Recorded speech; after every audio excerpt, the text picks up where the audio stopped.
Le Grand Matin Sud Radio, 7h-10h, Patrick Roger, Cécile de Ménibus. Il est 8h47, le comparateur des programmes avec ce matin Agnès Verdier-Molinier, directrice de l'IFRAP, qui est la Fondation pour la recherche sur les administrations et les politiques publiques. Oui, chaque semaine, avec ce comparateur, on s'arrête sur un sujet. Bonjour Agnès Verdier-Molinier.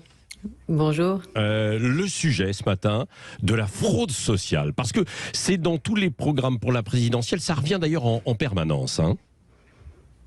Oui, c'est devenu un vrai marronnier, cette histoire de la fraude sociale. Il faut dire que les estimations sont énormes, de l'ordre de 20 milliards d'euros par an, en comptant les prestations sociales, donc les aides, et puis les fraudes aux cotisations sociales. Alors, il était temps qu'on en parle un peu, car précédemment, on parlait en France surtout de fraude fiscale, on s'en souvient, et étonnamment, on parlait quasiment jamais de fraude sociale. Et cette dernière était en quelque sorte acceptée un peu comme un élément de notre modèle social. Oui. Est-ce que ce n'est pas en train de changer, Agnès Verdier-Molinier, franchement ? Oui, ça change parce que on a des chiffres maintenant, on en parle, il y a eu des rapports parlementaires et beaucoup de candidats à la présidence de la République imaginent récupérer énormément de recettes publiques pour se financer, rien qu'en faisant la chasse à la fraude sociale. Alors, par exemple, Marine Le Pen annonce 15 milliards de recettes supplémentaires par an en luttant contre la fraude fiscale et sociale. Valérie Pécresse propose à peu près la même chose. Éric Zemmour, 5 milliards sur la fraude sociale et 10 milliards sur la fraude fiscale. Mais de l'autre côté, plutôt à gauche, Jean-Luc Mélenchon, Anne Hidalgo ne parlent pas du tout de fraude sociale, ils parlent que de fraude fiscale. En creux, on voit bien que certains sont prêts à continuer plus ou moins à fermer les yeux sur cette fraude sociale.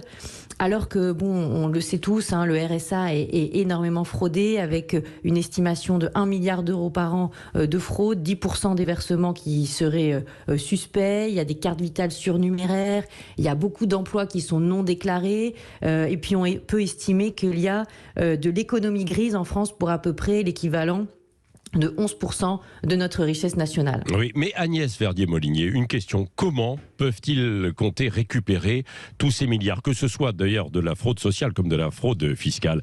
Quelles sont leurs recettes ? C'est là que c'est beaucoup plus flou en fait. Ouais. C'est-à-dire que on voit bien ce qu'ils veulent récupérer, on voit pas trop bien comment ils vont y arriver, parce que contrairement à ce qui se passe dans d'autres pays, aucun candidat ne propose de rendre imposables les aides sociales versées en complément de revenus. Ils proposent pas non plus de plafonner ces aides ou de fusionner la carte vitale avec la carte d'identité et les rendre biométriques comme ça se passe en Belgique, et ça fonctionne très bien, et on n'a plus de problème justement de contrôle d'identité de ceux qui sont bénéficiaires. Donc on comprend qu'il y a des objectifs hyper ambitieux, mais qu'il n'y a pas tellement le chemin pour y aller, l'explication de texte sur comment ils vont récupérer tous ces milliards. Oui, c'est ça. Quels sont les problèmes alors, justement ? Le problème, c'est d'imaginer qu'on va récupérer énormément, 10, 15 milliards sur la fraude fiscale et sociale, et que ça permette d'annoncer en face des dépenses équivalentes, et qu'en fait, en réalité, ce soit pas du tout cohérent par rapport à ce qui est proposé par les candidats. Donc ces montants-là, on peut y arriver que si on fait une énorme réforme en profondeur de notre modèle social, par exemple en faisant comme dans les pays du nord de l'Europe, en supprimant petit à petit les minima sociaux ou les indemnités chômage quand ceux qui en bénéficient refusent de retourner vers l'emploi déclaré. Donc 1, 2, 3 refus d'emploi, ça devrait donner des suppressions d'aides et de minima sociaux. Mais ça, c'est pas du tout proposé non plus par les candidats. Et donc on peut craindre une chose, c'est que s'il n'y a pas de nouvelles mesures qui sont dévoilées dans les prochaines semaines, tous ces milliards annoncés de récupération sur la fraude soient un peu illusoires. Oui. Merci beaucoup Agnès Verdier-Molinier. C'est passionnant, c'est intéressant, et c'est un sujet évidemment fondamental aussi de cette présidentielle qui, vous l'avez dit, est quand même un peu abordée, alors que souvent on le remet en fait à chaque fois. C'est un marronnier, comme vous l'avez dit. Merci Agnès Verdier-Molinier. Chaque semaine donc avec votre comparateur, directrice de l'IFRAP, et votre dernier livre, je le rappelle, Le vrai état de la France, c'est publié aux éditions de l'Observatoire. Et c'est l'heure des grands débats. Françoise de Gois, Elisabeth Lévy, vos appels 0826 300 300, des sujets certainement qui vous intéressent et vous voulez débattre. Eh ben, on vous attend au standard. Qu'est-ce qui vous interpelle ce matin dans l'actualité? Est-ce que c'est ce qui est en train de se passer au Rassemblement National? Suspicion d'espionnage. Donc Nicolas quand même. suspicion. C'est les Atrides. Hein. Oui. Alors il y a ça, il y a les nominations au Conseil constitutionnel. Je pense qu'on prendra un petit peu de temps tout à l'heure pour en parler. Le pass vaccinal. Juste d'un mot quand même sur ce feuilleton au Rassemblement National, c'est quand même assez étonnant. Alors, suspension, ils ne l'ont pas exclu, hein, Nicolas Bay. Elisabeth Lévy, Françoise de Gois. Bon anniversaire d'abord, Elisabeth Lévy. Mais merci. Mais vous savez que je... d'accord. Vous savez que... c'est pour la réouverture des discothèques, c'est bien sûr, c'est ça, parce que ce soir, c'est le contraire. C'est le contraire. On a ouvert les discothèques pour moi. Bien sûr. Évidemment, ça y est, je préférerais qu'on m'organise. Oui. Je préférerais qu'on m'organise une pêche miraculeuse, vous voyez, mais bon. Comme quand j'étais petite, c'est ça que je voulais dire. Mais, sérieusement, alors, sur cette histoire, en fait, d'espionnage au sein du Rassemblement National. Je crois quand même qu'il y a... Alors, évidemment, je ne vois pas ça de l'intérieur, mais d'après ce qu'on me dit toujours sur le Rassemblement National, il y a une façon de gérer le parti qui est déjà d'entrée assez caporaliste. Quelqu'un m'a dit, il y a tout le temps quelqu'un qui t'épie, si vous voulez, dans ce parti. Il y a tout le temps quelqu'un qui va rapporter à la maîtresse si t'as dit quelque chose de pas gentil. Alors, je sais pas si je crois que c'est peut-être un peu pareil dans tous les partis, mais là, je crois quand même qu'il y a une façon de gérer le parti qui est pas très agréable. Et puis, si vous voulez, en plus, là maintenant, il y a cette espèce, comme vous le savez, les guerres fratricides, c'est beaucoup plus violent. Les guerres civiles sont beaucoup plus violentes que les guerres, les autres. Et donc, cette guerre avec la Zémourie prend un tour, je crois, alors qu'ils sont à touche-touche dans les sondages. Ça va prendre un tour assez sanglant. Je sais pas ce qu'en pense Françoise, elle n'avait pas l'air d'accord. Si, je suis absolument d'accord, mais surtout pour ajouter que, aller au bout de votre phrase, ma chère Elisabeth, c'est-à-dire que c'est dans tous les partis de la même manière. Vous savez, vous êtes fliqué au Parti Socialiste. À ce point à rue de Solferino, c'est rempli. Il n'y a plus vous personne. savez, il n'y avait plus personne parce qu'il est vendu. Il y a des agents de change maintenant. Vous savez, c'est comme au Maroc, il y a 2 personnes qui parlent, il y a 6 oreilles qui écoutent et il y a 18 langues qui répètent. Ça, c'est la joie de la politique. C'est assez particulier. Très joli. Non, c'est ce que disaient les opposants marocains au régime d'Assad. Ils disaient ça. Non, mais pour rester quand même sur le Rassemblement National, et comme le disait Elisabeth, c'est quand même assez particulier le fonctionnement. Parce qu'on se souvient avec Florian Philippot, qui a été exclu. On se souvient surtout de Jean-Marie Le Pen avec Bruno Maigret. C'est une grande tradition. Mais je crois quand même que par rapport à ça, c'est pas mon genre, mais je vais quand même donner raison à Marine Le Pen. Hier, sa déclaration sur arrêter d'aller au rythme des limaces, ceux qui doivent partir, partez. Je trouve que c'est pas mal parce que d'abord, elle se victimise pas. Et puis surtout qu'il y a aussi un moment donné, je veux pas faire mon perdreau de l'année, mais ma perdrix de l'année. Mais la réalité, si vous voulez, c'est qu'à un moment donné, qu'est-ce qui est moral? Et c'est pareil à gauche, à droite. Quand vous avez été élu sous les couleurs d'un parti, que vous devez tout à quelqu'un et que vous préparez en secret votre départ, c'est tellement secret d'ailleurs que tout le monde est au courant, et que vous continuez quand même à siéger dans les instances. Je pense qu'à un moment donné, il faut être absolument clair avec soi-même et puis clair avec la personne qui vous a fait. Voilà, tout simplement. Vous savez, il y a quand même, pardon, mais ça s'est déjà aussi passé, il faut savoir aussi qu'il y a l'entremêlement avec les affaires de famille, et qu'à l'intérieur de la famille, c'est pour ça que je pensais aux Atrides, c'est encore plus vrai, c'est que il y a les histoires de famille qui s'y mêlent. Et rappelez-vous la scission avec Bruno Maigret. C'était la sœur de Marine Le Pen qui était partie avec Bruno. La sœur de Marine Le Pen a quitté Montretout dans la foulée, si vous voulez. Bien sûr. C'est donc tout est mêlé, et je crois que ça accroît la violence. Oui, et comme le dit Mamicha sur les réseaux sociaux, parce qu'on pose cette question, est-ce que ça va se poursuivre, cette guerre des clans, est-ce qu'elle va se poursuivre avec cette suspicion? Il dit oui, le RN souffre de la candidature de Zemmour, et donc oui, ces gesticulations vont se poursuivre. Sauf que, je vous le dis juste, parce que vous le savez très bien, notre ruling Sud Radio Fiducial LCI, eh bien, dans ce ruling, il n'y a aucune ambiguïté possible. J'en discutais hier encore avec Jérôme Fourquet. Sur un second tour où Marine Le Pen serait au second tour face à Emmanuel Macron, c'est un report de 100% des électeurs de Éric Zemmour, sur Marine Le Pen. C'est pas 80, et dans l'autre sens, idem. Ça veut dire que cette famille-là, nationaliste, elle est coupée quasiment artificiellement, d'une certaine manière. Parce que cela dit, pardon. Juste, Françoise, d'abord, il y a deux stratégies. Vous avez raison de dire ça. Il y a deux stratégies. Et puis, moi, j'ai l'impression, là, j'aimerais avoir ton avis, ma chère. Il me semble, je n'ai jamais vu une élection, me semble-t-il, où il y a autant de transfuges. Oui. Je sais pas. J'ai jamais vu. J'ai l'impression que c'est le bal des je suis pas sûr, parce que souvenez-vous quand même. Journal. Attendez. Le temps du journal, vous allez réfléchir. On va essayer de se remémorer tout ça, parce qu'on arrive effectivement. Et regardez, il est déjà 8h57. 0826. Ça a transfugé pour Ségolène, avec les Gracs et avec Éric Besson. 0826 300 300 si vous voulez. On va voir tout ça dans un instant, et on va parler aussi des chasseurs. Des chasseurs et du monde rural avec les candidats à la présidentielle. C'est Éric Revel qui sera avec nous dans un instant dans Revel en campagne. Et puis restez vraiment avec nous. Sachant chasser sans son chien est un bon chasseur. Pas mal. Philippe Val sera avec nous. Philippe Val pour un livre absolument merveilleux, Dictionnaire philosophique d'un monde sans Dieu. Beaucoup de réflexions. Il sera avec nous tout à l'heure à 9h30. Et pour ceux qui sont du côté d'Arles, dans la région là-bas, ne ratez pas André Berkoff, qui sera sur le pont ce midi. Il est à l'hôtel Voltaire et il vous attend.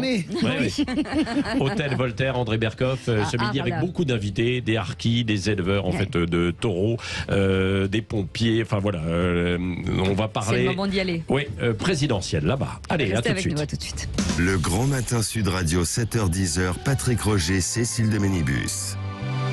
9h04, tout de suite, Revel en campagne. Sud Radio présidentielle 2022.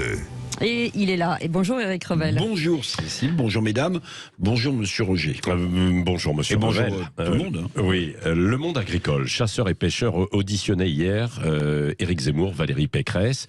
C'est le mouvement de la ruralité qui organisait ces débats. Que représente ce mouvement ? Oui, alors à la pêche ou à la chasse aux voix, puisque deux candidats, Zemmour, vous l'avez dit, et Pécresse, planchaient, c'était leur grande orale, devant le mouvement de la ruralité. Alors c'est un mouvement puissant électoralement. Alors ce mouvement, vous en souvenez peut-être, c'est l'ancien parti politique Chasse, Pêche, Nature et Tradition. Exact. Ce parti avait présenté même des candidats à la présidentielle de 2002 et de 2007. C'était Jean Saint-Josse et Frédéric Nious. On se souvient encore de leur nom. Bon, cette fois, le mouvement de la ruralité va défendre ses intérêts au travers de candidats à l'élection d'avril prochain. Donc, ils ont commencé hier par auditionner Zemmour et Pécresse. Oui, et qu'est-ce qu'a proposé, alors par exemple, Éric Zemmour, de concret aux chasseurs et pêcheurs ? Alors, Zemmour, il veut un grand ministère de l'agriculture, de la protection de l'environnement et de la ruralité. Mais Zemmour ne veut plus entendre parler de ministère de l'écologie. C'est trop connoté à gauche pour lui. Il leur a même dit aux chasseurs et aux pêcheurs, les vrais écologistes, c'est vous. L'auditoire était plutôt conquis en direction de Zemmour. Les chasseurs et les pêcheurs sont plutôt de droite. Et puis, il a remis sur la table, vous savez, cette fameuse prime de 10 000 € pour chaque nouvelle naissance en zone rurale. Oui. Et Valérie Pécresse, alors, ses propositions au monde des chasseurs et des pêcheurs. Alors, Valérie Pécresse, d'abord, elle essaie de montrer qu'elle peut être éloquente. Il n'y a pas que des meetings, il y a aussi de la punchline. Alors, elle a sorti une formule qui a dû faire mouche, si j'ose dire, pour les pêcheurs. Oui. Elle a dit, il faut arrêter de faire la chasse aux chasseurs. Bon, vous voyez, ça parle aux chasseurs. Alors concrètement, elle ne veut pas imposer d'éoliennes comme Éric Zemmour, sans concertation locale. Elle promet d'ailleurs une grande loi contre la désertification des campagnes. Elle promet que la loi de fer à côté, ce sera de la petite bière. Vous voyez, donc elle veut frapper fort. Valérie Pécresse défend aussi, ça c'est important, le bien-être animal. Elle l'a d'ailleurs fait rajouter dans la charte des 30 propositions du mouvement de la ruralité, parce que sinon, visiblement, elle ne signait pas le papier des propositions. C'est ce mouvement, je vous le rappelle, l'ancien Chasse, Pêche et Tradition, qui organisait ces grands oraux. Oui, le vote de cette partie du monde agricole est assez important dans notre pays, mais ça représente combien de personnes à peu près en France ? Alors, d'abord, Patrick, Zemmour et Pécresse, on l'a dit avec ce rolling fiducial Sud Radio LCI, ils sont très proches, 14,5 maintenant pour Zemmour, 14 pour Valérie Pécresse. Rien n'est à négliger. Les chasseurs, les pêcheurs, c'est un peu plus d'1 million de personnes dans notre pays. D'ailleurs, la France compte en Europe le plus grand nombre de chasseurs et de pêcheurs devant l'Espagne et l'Italie. Cet électorat chasseur-pêcheur en France, plutôt de droite évidemment, semble emballé pour le vote Zemmour et Pécresse, et aussi Fabien Roussel, on dit des témoins, le candidat communiste, ça leur parle, sans oublier, certains le mentionnaient, le candidat Berger, Jean Lassalle, mais peu pour Marine Le Pen, et évidemment encore moins pour Yannick Jadot. À la chasse aux voix, à la pêche au vote, les candidats à la présidentielle 2022 ne peuvent rien négliger. Le second tour, vous le savez Patrick et Cécile, se jouera dans un petit mouchoir de poche. Vous voulez réagir 0826 300 300. Oui, et j'ajoute que demain matin, nous recevrons le patron des chasseurs qui sera avec nous pour parler justement et peut-être se prononcer pour l'un ou l'autre des candidats. Françoise Degois, oui. Je voulais rajouter quelque chose à l'excellente chronique d'Éric Revel. C'est très bien de faire un focus sur cet électorat. Bien sûr, ça n'est que 1 million de personnes, mais en réalité, c'est en termes d'influence que c'est important. C'est-à-dire que dans une famille où vous avez un chasseur, ça ne veut pas dire que tout le monde chasse dans la famille, mais en réalité, le fait que ce chasseur ou cette chasseuse, parce qu'il y a des femmes chasseurs aussi, pêche, etc., donne un point de vue sur un candidat, ça influence l'ensemble de la famille. Donc c'est en termes, c'est encore plus puissant qu'en termes numéraires, c'est vraiment en termes d'influence. Et d'un mot, Françoise, est-ce que la gauche peut réussir à leur parler?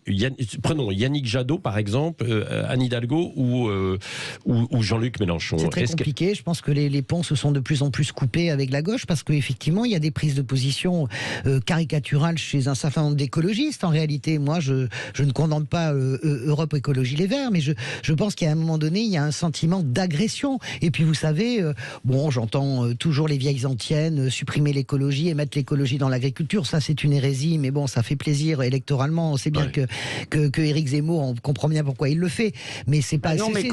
c'est oxymorique. Non, mais c'est oxymorique. Agriculture, écologie. Je termine, pardon, Elisabeth. Mais le désamour entre la gauche et l'agriculture, vraiment, souvenez-vous, Jospin, il arrive au salon de l'agriculture, c'est le seul qui prend des œufs, vous vous souvenez, à la fin de ça. Et puis, vous vous souvenez de Dominique... Macron, quand même, hein. Non, mais vous vous souvenez de Dominique Voynet, qui est obligé d'être évacué du salon de l'agriculture. Il y a un désamour qui s'est installé. Il y avait la Confédération, parce que la FNSEA est vraiment à droite tout aussi, le syndicat principal, mais il y avait la Confédération paysanne, mais ça fonctionne pas vraiment. Alors que je pense que la gauche a des choses à dire. Oui, c'est vrai. Je voudrais quand même qu'on revienne aussi, merci, puis on en reparlera aussi probablement demain matin. J'aurais bien voulu dire un mot quand même pour répondre à Françoise, non? Un petit mot, parce que je sais que sinon c'est plusieurs phrases, oui. Non, mais très vite, si vous voulez, le problème, c'est que les écologistes n'aiment pas la nature, en fait, tout simplement. Voilà, je m'arrête là. On avait dit un mot, j'ai dit un mot.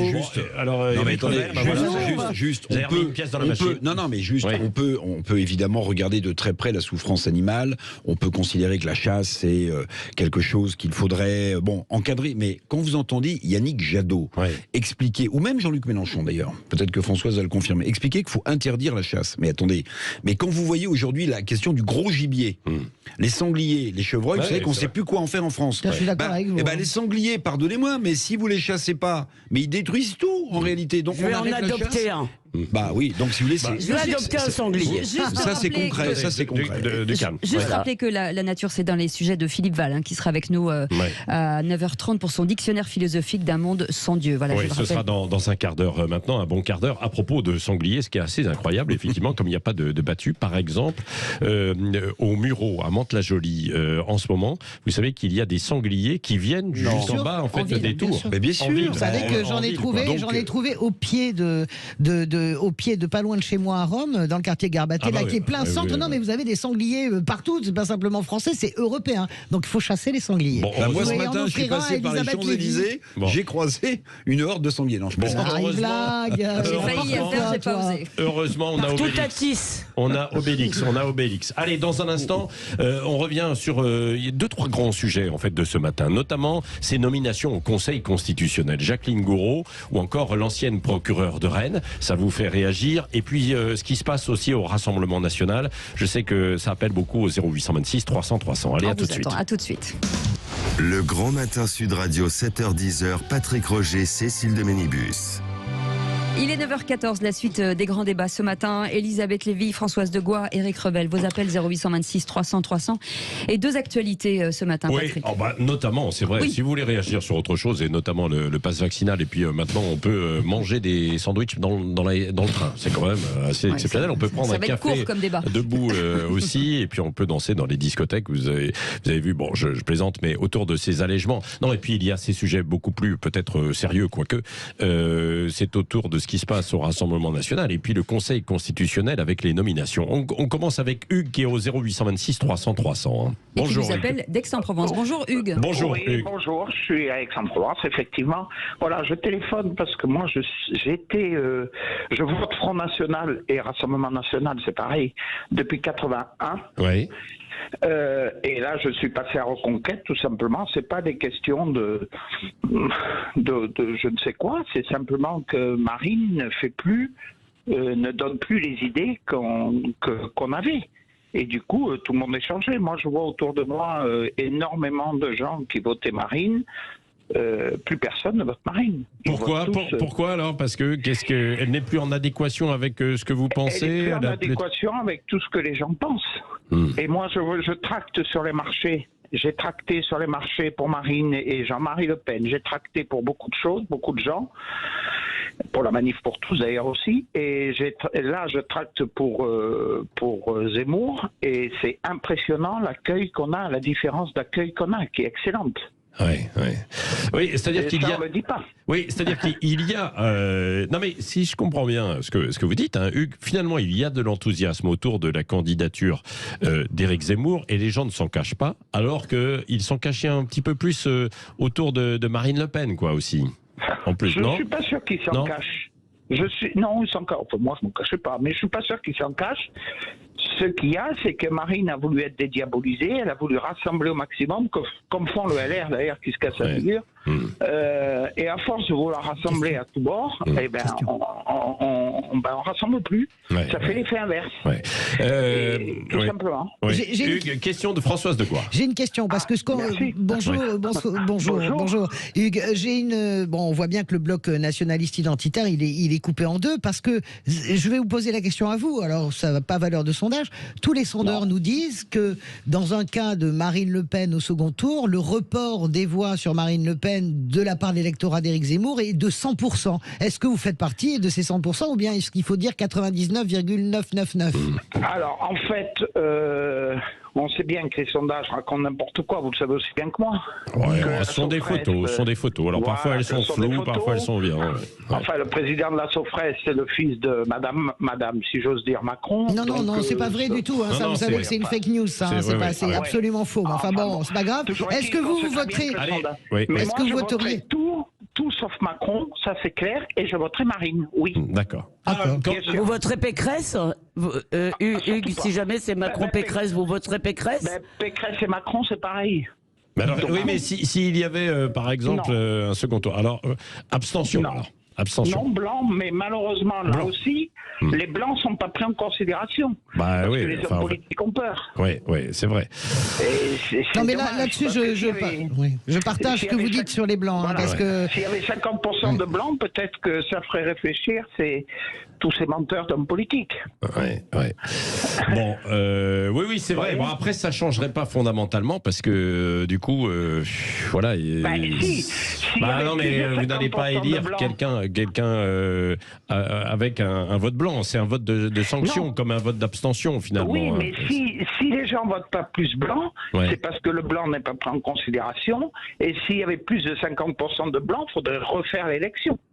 Oui. Mais on va pas oui, alors là, mais on finit pas. À un moment, il faut. Non, mais à un moment donné. Écoutez, il faut choisir entre Hugues, cher Hugues, et c'est Elisabeth Lévy. Bonjour. Il me semble. Beaucoup de choses. Merci. Mais il me semble, malgré tout, là, on va pas être d'accord. Moi, j'ai jamais bien compris cette affaire de vouloir qu'on comptabilise les blancs. Donc on les comptabilise, si vous voulez, et c'est comme ça la vie, vous choisissez entre ce que vous avez dans toute la vie, c'est-à-dire vous pouvez toujours fantasmer un leader génial, celui qui correspond exactement à ce que vous voulez, mais à un moment il faut choisir entre ceux qu'on a. Je suis d'accord, mais entre Pécresse et Macron, comme c'est la même chose et que je les déteste, on ne peut pas voter pour ces gens-là. C'est des menteurs, ils n'arrêtent pas de mentir. Macron, dès qu'il ouvre la bouche, il ment. il raconte n'importe quoi. Bon. Enfin, faut arrêter, quoi. Bah non, mais des mensonges, il y en a un peu partout aussi, dans tous les partis. Regardez ce qui se passe. Sud Radio. Oui, regardez ce qui se passe au Rassemblement National, où donc mon cher Hugues, avec ces affaires d'espionnage, les uns les autres qui se renvoient la balle, c'est pas toujours mieux, en fait, un peu partout. Je ne veux pas prendre parti, mais je voudrais qu'on réagisse. Il nous reste quelques minutes avant d'accueillir Philippe Val dans La Vérité en face tout à l'heure sur ces nominations quand même au Conseil constitutionnel. Excellente chronique d'Elisabeth Lévy ce matin. Alors c'est vrai. Merci François. Donc il y a la proposition de Véronique Malbec, qui était la procureure de Bretagne à Rennes. Il y a la ministre Jacqueline Gourault, et certains disent d'ailleurs que à propos des politiques au Conseil constitutionnel, il va y avoir 5 politiques sur 9 en fait aujourd'hui, et que c'est un peu trop. Françoise Degois, Éric Revel moi je vais juste dire une chose, c'est que on pourrait évidemment regretter qu'il n'y ait pas plus de juristes au Conseil constitutionnel que de politiques, mais ça va plus loin la critique. Et le sentiment quand même qu'il se passe quelque chose, c'est que les politiques en question, ils représentent tous Emmanuel Macron. Ils sont tous plus ou moins nommés directement ou indirectement par Emmanuel Macron. Alors les précédents. Oui, bon, très bien. Sauf le candidat de Gérard Larcher. Pour le reste, on a l'impression quand même. Qui a nommé un juriste. On parlait de sentiment d'insécurité. Là, on a un sentiment de verrouillage du Conseil constitutionnel. Ouais. Alors, je ne sais pas pourquoi. Enfin, j'imagine pourquoi. Mais peut-être que Emmanuel Macron est en train d'assurer son deuxième quinquennat. Son deuxième quinquennat, ou s'il était battu, je sais pas, des affaires qui pourraient ressurgir. Quand vous avez un Conseil constitutionnel qui apparemment est à ce point-là quand même aux ordres et verrouillé, on peut se poser quand même la question. Enfin, je crois qu'Elisabeth disait ce matin, mais Elisabeth disait ce matin à juste raison, à mon avis, que si ça se passait en Hongrie, dans un autre pays, on dirait mais quelle dictature, etc. Nous, ça passe crème, comme disent les jeunes, et on s'interroge jamais. Et pourtant, la France donne des leçons de démocratie absolument à la terre entière. On est la plus belle démocratie soi-disant, mais quand vous regardez dans le détail, il y a quand même des trucs dont on doit rougir. Alors le président... Et c'est d'autant plus embêtant qu'on a quand même aussi, excusez-moi, un petit soupçon parfois sur la justice, c'est-à-dire cette affaire de procureur, même s'il y a 0 preuve, c'est quand même embêtant. Le classement sans suite a été quand même très contesté parce que Richard Ferrand avait reconnu les faits et que ces faits sont quand même pas très glorieux. Donc la justice plus le Conseil constitutionnel, effectivement, c'est pas, même s'il y a rien. En réalité, le fait qu'il y ait un soupçon sur le Conseil constitutionnel, c'est une maladresse au minimum incroyable. C'est une faute politique. C'est une faute politique. Mais moi, je dirais réécouter l'excellent édito d'Elisabeth ce matin, parce qu'il y avait tout dedans, notamment la réaction outragée de Vierge outragée de Richard Ferrand, le président de l'Assemblée nationale. Plus largement, je dirais que je suis sidéré par ce sentiment d'impunité totale des gens qui nous gouvernent. J'ai le sentiment que tout ce petit cercle Emmanuel Macron, c'est-à-dire vraiment Emmanuel Macron, le gouvernement et les gens qui le soutiennent, c'est-à-dire en gros la France élitaire, quoi. 24%, ça bouge pas, ça baisse pas, ça monte pas. J'ai le sentiment qu'ils peuvent tout se permettre et il ne se passe rien. Ce qui me tue, c'est même pas qu'ils puissent tout se permettre, c'est l'abolie vraiment de ce pays. Les Français ne réagissent pas, mais attendez, ils réagissent pas. La justice, pourtant, regardez, quand on regarde, c'est ce que l'on disait il y a quelques années, et pourtant, quand on regarde l'entourage de Nicolas Sarkozy, Claude Guéant est allé en prison, Balkany est allé en prison, même si, bon, ça a été un petit peu difficile. Nicolas Sarkozy est poursuivi lui-même et pourrait très bien se retrouver en prison. Attendez, justement, je voudrais dire un mot là-dessus, Françoise. C'est que, justement, de mauvaise langue, alors là, c'est de la spéculation, bien sûr, disent que si Nicolas Sarkozy n'a pas pris position, c'est aussi pour se protéger. Si vous voulez, bien sûr. Bah oui, parce que Macron le protège. Et moi, je dois vous dire que la question de la justice me paraît, elle, encore plus grave. Je vous rappelle tout de même que l'affaire Fillon, par exemple, est partie en vrille très vite, alors que même ensuite, il y a eu cette affaire, alors c'est peut-être pas gravissime, de Los Angeles, vous savez, où Emmanuel Macron avait fait une sorte de meeting sous couvert d'une convention technologique, je sais plus quoi. Il avait organisé un truc, bon, il y avait eu une polémique, mais jamais la moindre ouverture d'une enquête.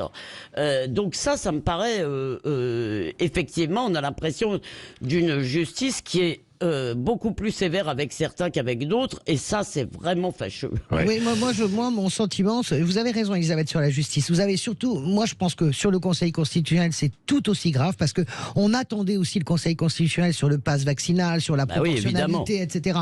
Il n'a jamais répondu présent, bien sûr.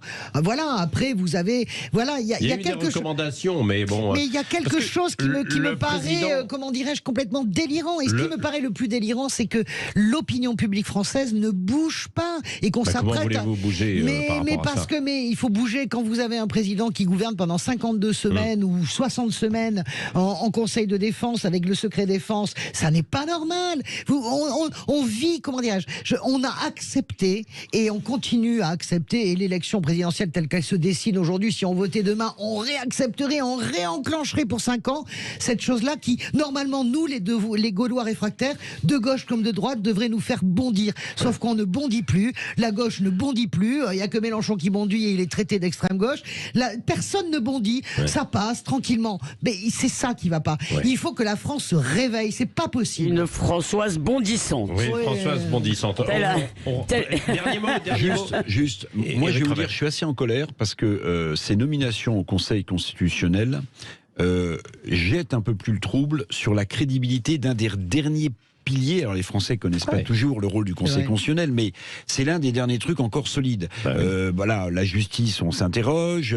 Bon, la politique, on y croit ou on n'y croit plus. Et le Conseil constitutionnel, c'était une sorte, jusqu'à présent, sans fausse naïveté, d'îlot de crédibilité. Avec ce genre de nomination, qu'elle soit, que l'affaire soit vraie ou pas vraie, mais en fait, on jette un peu plus le trouble sur le Conseil constitutionnel. On sape un peu plus l'un des derniers piliers de crédibilité républicaine autour de l'indépendance par rapport au pouvoir politique. Et ça, c'est catastrophique dans le contexte dans lequel on est. Et en plus, le Conseil constitutionnel vérifie la régularité des élections et les comptes de campagne. Et les comptes de campagne. On rappelle que le rôle du Conseil constitutionnel, c'est évidemment de vérifier la loi, qu'il y ait un respect. Oui, voilà, c'est ça, qu'il y ait un respect des droits et des libertés. Le président du Conseil constitutionnel, il avait été nommé avant quand même. C'est mais vous savez, il est loin le temps où, par exemple, on nommait quelqu'un qui faisait l'unanimité. Je vais dire son nom, c'est bien sûr Pierre Mazeaud, par exemple. Mazeaud était adoré sur tous les bancs de l'Assemblée nationale parce que c'était des grands juristes, des gens à grand sens de l'État. Là, il y a un souci. Moi, je propose Patrick Roger. Allez, dans un instant, la suite d'un autre débat, la France. Tous en boîte. Oui. Et pour l'anniversaire de Elisabeth Lévy, encore bon anniversaire. Dans un instant, la vérité en face. Cécile. On reviendra sur l'idéologie sous forme de bonne conscience, ce qui s'invite dans tous les débats présidentiels avec Philippe Val qui sera avec nous, dictionnaire philosophique d'un monde sans Dieu aux éditions de l'Observatoire, et il va répondre à pas mal des questions du jour. Restez là.